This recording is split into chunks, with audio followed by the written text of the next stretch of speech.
Selamat sore, dengan saya Erwan Nainggolan. Saat ini saya sedang berada di Pantai Segara di Bali ya. 5 menit ke depan kita akan membahas bagaimana membuat rasa percaya diri itu timbul dengan hanya 5 menit saja. Oke, topik kita sore ini adalah bagaimana mengatasi ekspektasi diri. Nah, terkadang rasa percaya diri itu tidak ada karena terlalu ekspektasi kita terhadap diri kita dan orang lain terlalu tinggi ya.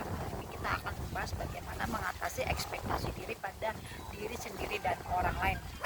Mengelola ekspektasi diri itu adalah salah satu cara untuk meningkatkan kepercayaan diri. Nah, pernahkah kamu terbebani ya dengan ekspektasi yang kamu ciptakan untuk diri kamu sendiri dan juga untuk orang lain? Nah, mungkin yang paling sering kita alami adalah ekspektasi kita terhadap diri kita sendiri ya. Jadi kita merasa tertekan dan terkadang yang membuat kita tidak bisa mencapainya itu sehingga kehilangan kepercayaan diri kita. Nah, ekspektasi diri itu adalah kita ingin mempunyai satu target-target tertentu yang kita inginkan untuk dicapai dalam kurun waktu yang sudah kita tetapkan. Nah, tetapi di dalam perjalanan waktu kita mempunyai mimpi-mimpi dan mungkin terhambat dari beberapa halangan dan akhirnya tidak sesuai dengan target yang kita inginkan, sehingga kita merasa bahwa kita tidak mampu atau mungkin kita tidak mempunyai skill.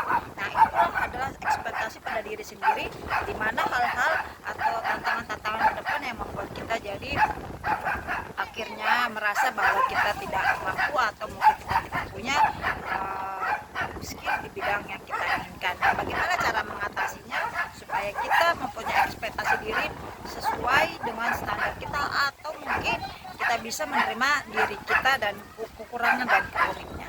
Ini dia tips mengelola ekspektasi pada diri sendiri. Jadi kita juga harus mengetahui ya kelebihan dan kekurangan kita.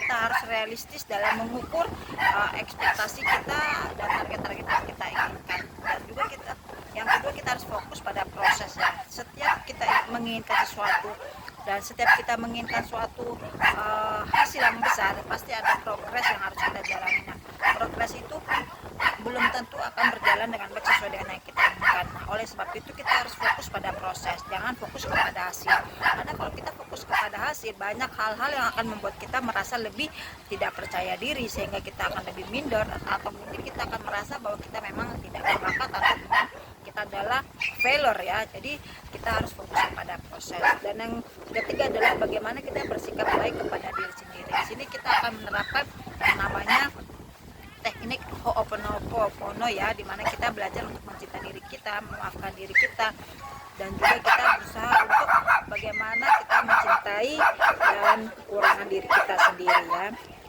Yang keempat adalah bagaimana kita mengatasi ekspektasi orang lain ya. Nah, ekspektasi kita kepada orang lain. Nah, mungkin di sini suatu wanita atau lelaki mengharapkan pada saat mereka masih single, mereka mengharapkan pasangannya sesuai dengan yang mereka inginkan.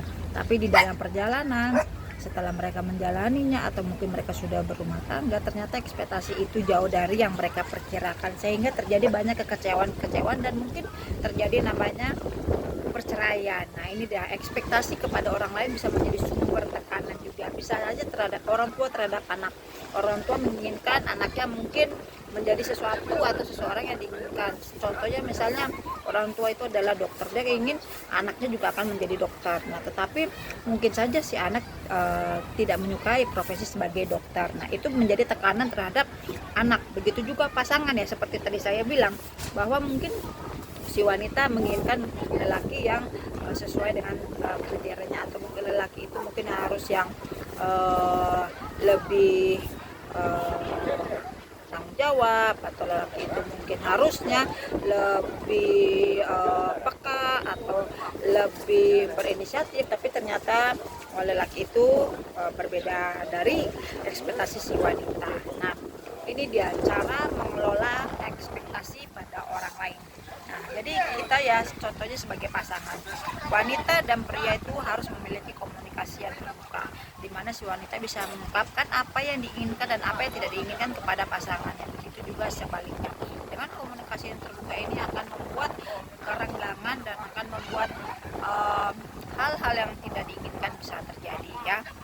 Nah, juga kita harus ada yang namanya batasan yang sehat. Nah, batasan yang sehat itu adalah kita bisa mengungkapkan apa sih nilai-nilai pada diri kita yang sebenarnya apa sih prioritas kita yang sebenarnya kita bisa ungkapkan itu kepada orang terdekat kita atau kepada pasangan kita. Dan yang ketiga adalah fokus pada diri sendiri. Pada saat kita fokus pada diri sendiri, kita berusaha untuk meningkatkan kualitas hidup kita, kualitas diri kita, dan terutama kita berusaha untuk meningkatkan kebahagiaan dan kesejahteraan kita.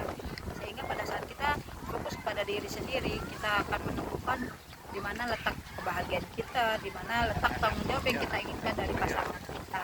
Nah, yang ketiga adalah membangun kepercayaan diri. Nah, setelah kita bisa mengatasi dan mengelola bagaimana mengatasi ekspektasi kepada diri sendiri dan ekspektasi kepada orang lain, di sini kita akan bisa meningkatkan rasa percaya diri kita.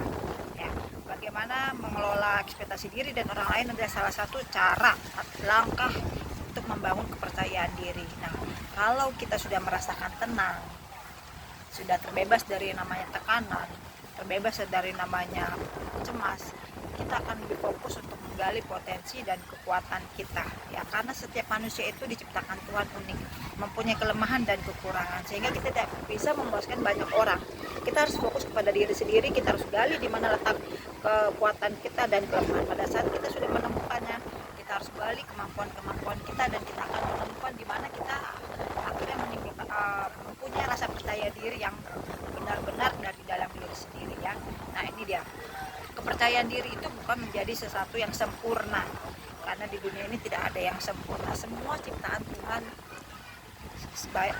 semua ciptaan Tuhan itu sebenarnya sempurna, tetapi berdasarkan cerita bahwa karena adanya dosa, jadi manusia itu pun jadi tidak sempurna, banyak mengalami namanya tekanan kehidupan ataupun mengalami kesakitan.